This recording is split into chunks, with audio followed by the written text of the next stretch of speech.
Sa maliliit na tupi ng papel, doon matatagpuan ang pinakamalalaking pangarap.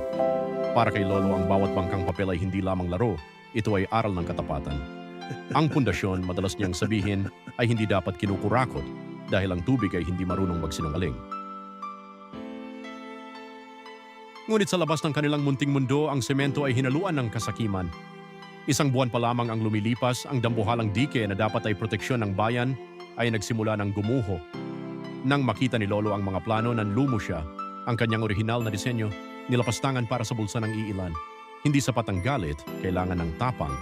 Sa ilalim ng aandap-andap na ilaw ng kanyang workshop, ang dating engineer ay naging isang general.